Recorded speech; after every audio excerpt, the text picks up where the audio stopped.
Hello friends, welcome to my YouTube channel. आज का हमारा टॉपिक है शेयर मार्केट एंड इंडिसेस। इस वीडियो में हम दो बहुत ही इंपॉर्टेंट स्टॉक एक्सचेंजेस के बारे में डिस्कस करेंगे, which is Bombay stock exchange and national stock exchange. बहुत ही इंपॉर्टेंट एंड इंटरेस्टिंग वीडियो है, इसलिए मैं आपको सजेस्ट करूंगा मेरे साथ इस वीडियो के अंत तक बने रहिए। आई एम श्योर आपका एक एक कॉन्सेप्ट क्लियर हो जाएगा। और अगर आप मेरे साथ टेलीग्राम पे जुड़ना चाहते हो, इस वीडियो की अगर आपको पीडीएफ चाहिए, टेलीग्राम पे जाओ, वहां पे सर्च करो मलिक ट्यूटोरियल और उस ग्रुप को ज्वाइन करो। वहां पे आपको पीडीएफ मिल जाएगी। और अगर आप मेरे complete video lectures on mathematics, statics and economics देखना चाहते हो, मलिक ट्यूटोरियल पे क्लिक करो, प्लेलिस्ट ऑप्शन में जाओ, वहां पे आपको सारी प्लेलिस्ट डिटेल वीडियो लेक्चर्स की भी एंड एमसीक्यूज की भी मिल जाएंगी। Now let us start. हमने ऑलरेडी प्रीवियस वीडियोस में कैपिटल मार्केट को बहुत ही डिटेल में डिस्कस किया है और हम जानते हैं कैपिटल मार्केट को हम क्लासिफाई करते हैं primary market and secondary market. Okay, now secondary market में क्या होता है? सेकेंडरी मार्केट में एक्सचेंज होता था सेकेंड हैंड सिक्योरिटीज का। ओके, नाउ ये सारा सिस्टम कहां पे होता है? ये होता है स्टॉक एक्सचेंजेस में। ओके, इसीलिए हम स्टॉक एक्सचेंजेस को सेकेंडरी मार्केट भी कहते हैं। सो हम ये कह सकते हैं stock exchange is an institution. Stock exchange एक ऐसा इंस्टीट्यूशन है, एक ऐसी मार्केट है जो एक प्लेटफॉर्म प्रोवाइड करती है। किसके लिए? For buying and selling of existing securities, जहां पे हम एग्जिस्टिंग सिक्योरिटीज यानी सेकंड हैंड सिक्योरिटीज को बाई भी करते हैं और सेल भी करते हैं। अगर हम इंडिया की बात करेंगे, इंडिया में जो फर्स्ट स्टेप इस डायरेक्शन में उठा था वो उठा था 1950 में, जब गवर्नमेंट ऑफ इंडिया ने इंट्रोड्यूस किया था कंपनीज एक्ट 1950। नाउ अगर हम बात करेंगे 1850s की, उस टाइम पे कुछ स्टॉक ब्रोकर्स मुंबई के स्ट्रीट्स में इकट्ठा होते थे और अपना बिजनेस वहीं पे करते थे। नाउ जो इन स्टॉक ब्रोकर्स का ग्रुप होता था, दिन ब दिन इस ग्रुप में और ज्यादा स्टॉक ब्रोकर्स जुड़ने लगे और ये जो ग्रुप है ये और ज्यादा बढ़ने लगे, जिसकी वजह से ये स्टॉक ब्रोकर्स का जो ग्रुप था ये अपनी लोकेशन चेंज करता रहता था, बिकॉज इनका जो वॉल्यूम था वो बढ़ता जाता था। फाइनली 1874 में ये जो ग्रुप ऑफ स्टॉक ब्रोकर्स बन गया, ये कहां मूव हो गया? ये मूव हो गया दलाल स्ट्रीट्स मुंबई। और ये जो स्ट्रीट है इसका नाम इन्हीं स्टॉक ब्रोकर्स की वजह से है, बिकॉज दलाल का मतलब है स्टॉक ब्रोकर्स। जहां पे at present Bombay stock exchange है वो कहां पे है? दलाल स्ट्रीट्स में। नाउ 1875 में एक एमिनेंट बिजनेसमैन जिसका नाम था प्रेमचंद रायचंद, उसने ऑफिशियली एक एसोसिएशन एस्टेब्लिश की जिसका नाम था the native share and stock brokers association, जिसको बाद में क्या नाम रखा गया? Bombay stock exchange. ओके, तो यहां से आपके लिए एक क्वेश्चन बन सकता था, बॉम्बे स्टॉक एक्सचेंज का पहला नाम क्या था? तो आपने क्या लिखना है? The native share and stock brokers association. 1875 में जब इंडिया का फर्स्ट स्टॉक एक्सचेंज एस्टेब्लिश हुआ, उसके बाद over the year Ahmedabad, Calcutta and Madras में भी स्टॉक एक्सचेंजेस को डेवलप किया गया। Now till 90s the Indian secondary market comprised only regional stock exchanges. 1990 तक इंडिया में जो सेकेंडरी मार्केट था उसमें सिर्फ रीजनल स्टॉक एक्सचेंजेस थे, जैसे Bombay stock exchange, Ahmedabad, Calcutta and Madras. But जब इंडिया में इकोनॉमिक रिफॉर्म्स आए 1991 में, उसके बाद इंडियन स्टॉक मार्केट क्या बन गया? Three tier system. पहले था सिर्फ रीजनल, अब बन गया थ्री टियर सिस्टम, जिसमें रीजनल स्टॉक एक्सचेंजेस थे, national stock exchanges and over the counter exchange of India. Now over the counter exchange of India, जिसको हम OTCEI, ये एस्टेब्लिश हुआ था 19 1990 में। और इसकी कोई भी एक प्रॉपर प्लेस नहीं है। यहां पे सब कुछ क्या होता है, इलेक्ट्रॉनिक होता है, ऑनलाइन होता है। And this is particularly made for small and medium companies. ये आपको याद रखना है। Over the counter exchange of India, जिसको हम शॉर्ट में OTCI कहते हैं, ये पर्टिकुलरली किन के लिए है, small and medium companies. Okay, और एस्टेब्लिश हुआ था 1990 में। एंड यहां पे जो भी कोई काम होता है वो सारा क्या होता है, ऑनलाइन होता है। इसका कोई भी फिजिकल एग्जिस्टेंस नहीं है। Hope you guys understand. Now अब हम डिस्कस करेंगे two major stock exchanges of India, जहां पे इंडियन स्टॉक मार्केट की सबसे ज्यादा ट्रेडिंग होती है। वो हमारे पास है बॉम्बे स्टॉक एक्सचेंज, जिसको हम शॉर्ट में BSE कहते हैं, और इसका इंडेक्स सेंसेक्स है। And second national stock exchange, जिसको हम शॉर्ट में NSE कहते हैं, और इसका इंडेक्स है निफ्टी। अब हम इनको डिटेल में डिस्कस करेंगे। जितना आपके एग्जामिनेशन पॉइंट ऑफ व्यू से इंपॉर्टेंट है उतना ही हम डिस्कस करेंगे। नाउ सबसे पहले हम डिस्कस करेंगे बॉम्बे स्टॉक एक्सचेंज की। Now Bombay stock exchange Asia का सबसे ओल्डेस्ट स्टॉक एक्सचेंज है, यह भी आपको याद रखना है। और यह कहां पे लोकेटेड है, मुंबई में। एस्टेब्लिश कब हुआ था, 1875 में।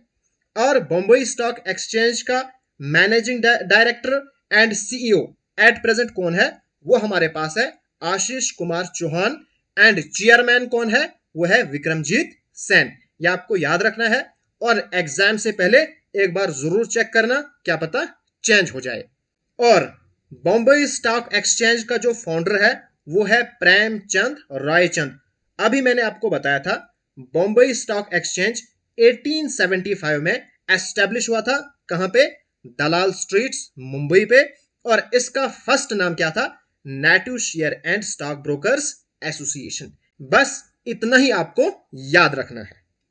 नाउ अब हम डिस्कस करेंगे सेंसेक्स के बारे में, जिसका आप अक्सर न्यूज में नाम सुनते रहते हो।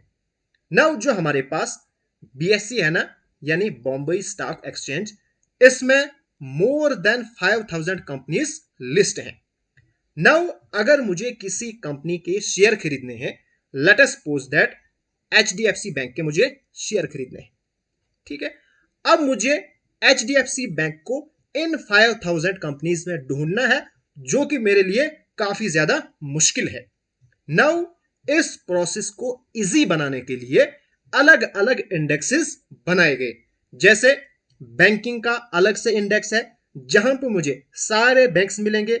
हमारे पास जो प्रिंट मीडिया है उसका अलग से इंडेक्स है, मिंडेक्स जिसको हम कहते हैं, ठीक है। यहां पे मुझे जितने भी हमारे पास प्रिंट मीडिया है, जैसे द हिंदू है, टाइम्स नाउ है, जितने भी हमारे पास है वो इस लाइन पे मिलेंगे। अगर मुझे किसी भी प्रिंट मीडिया का शेयर खरीदना है तो इस इंडेक्स में मुझे मिलेंगे। इसी तरह से जो हमारे पास फार्मास्यूटिकल कंपनीज है उनका अलग से इंडेक्स है, ऑटोमोबाइल कंपनीज है उनका अलग से इंडेक्स है। बिकॉज फिर हम इजिली देख सकते हैं, मुझे जिस कंपनी के शेयर खरीदने होंगे उसको मैं इजिली ढूंढ पाऊंगा। इसी तरह से सेंसेक्स भी हमारे पास एक इंडेक्स है। किसका इंडेक्स है, टॉप 30 कंपनीज का। जो भी कंपनीज बॉम्बे स्टॉक एक्सचेंज में लिस्ट हैं, उनमें से जो टॉप 30 कंपनीज है उनका इंडेक्स है सेंसेक्स। नाउ अगर हम सेंसेक्स की फुल फॉर्म पे जाएंगे, सेंसेक्स की फुल फॉर्म क्या है, stock exchange sensitive index. Sensitive index क्यों है, बिकॉज ये 30 कंपनीज ऐसी कंपनीज होती हैं जो पूरे शेयर मार्केट को रिप्रेजेंट करती है। अगर ये प्रॉफिट में जा रही हैं, इसका मतलब जो शेयर मार्केट है वो भी प्रॉफिट में जाएगा। अगर ये 30 कंपनीज लॉस में जा रही हैं, इसका मतलब पूरा शेयर मार्केट क्या है, लॉस में जा रहा है। इसीलिए जब आप सुनते हो सेंसेक्स के पॉइंट इंक्रीज हो गए, इसका मतलब जो शेयर मार्केट है वो प्रॉफिट में है। और जब इसके पॉइंट कम हो जाते हैं, डाउनवर्ड ट्रेंड आता है, तो जो शेयर मार्केट है वो लॉस में चला जाता है। ओके, नाउ सेंसेक्स सबसे पहले कंपाइल कब किया गया था, 1986 में फर्स्ट टाइम कंपाइल किया गया था। विद बेस ईयर 1978-79, ये आपके लिए इंपॉर्टेंट है। और बेस वैल्यू क्या कंसिडर की गई है सेंसेक्स में? 100, ठीक है।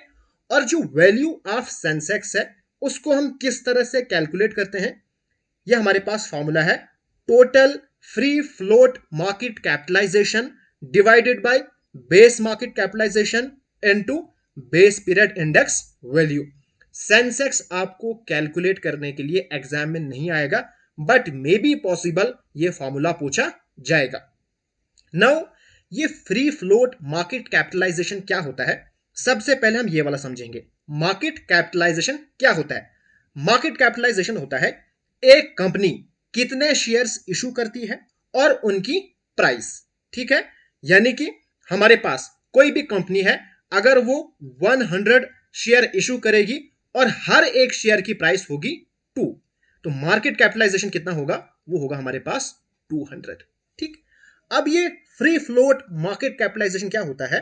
फ्री फ्लोट में जो बोर्ड ऑफ मेंबर्स होते हैं, यानी जिनकी वो कंपनी होती है और जो गवर्नमेंट शेयर खरीदती है, उसको निकाल दिया जाता है। इसलिए हम इसको क्या कहते हैं? Free float market capitalisation. सिर्फ उन शेयर्स की बात हम करते हैं जो पब्लिक के पास होते हैं।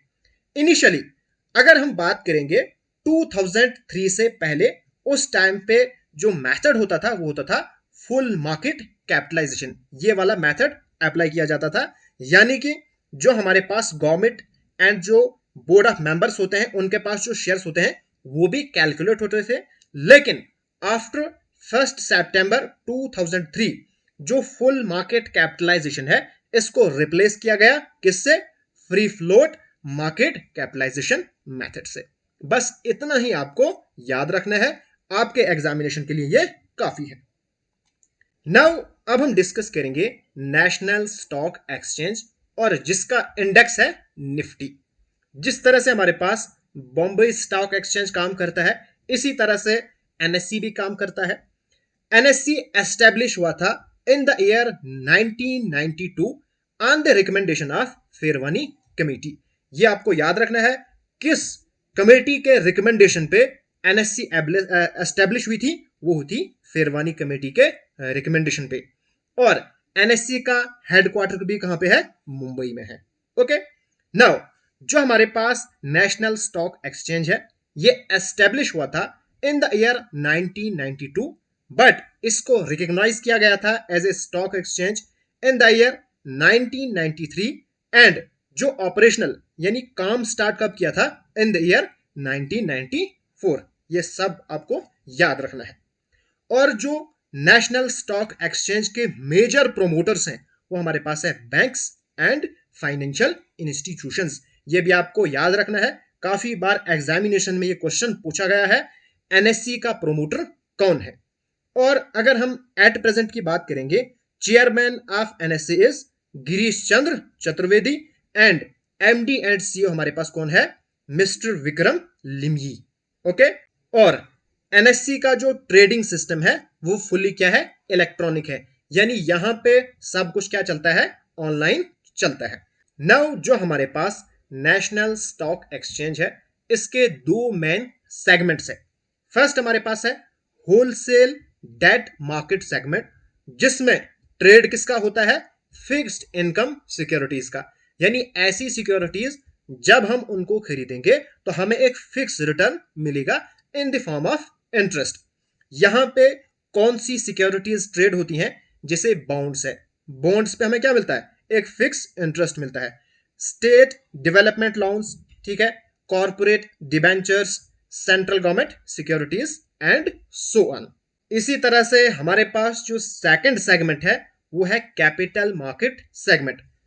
होलसेल डेट मार्केट सेगमेंट, यहां पे ट्रेडिंग होती है फिक्स इनकम सिक्योरिटीज, लेकिन कैपिटल मार्केट में ट्रेडिंग होती है फ्लक्चुएटिंग इनकम सिक्योरिटीज, जहां पे इनकम फिक्स नहीं है, जैसे equity shares, preference shares, debentures, exchange trading funds and so on.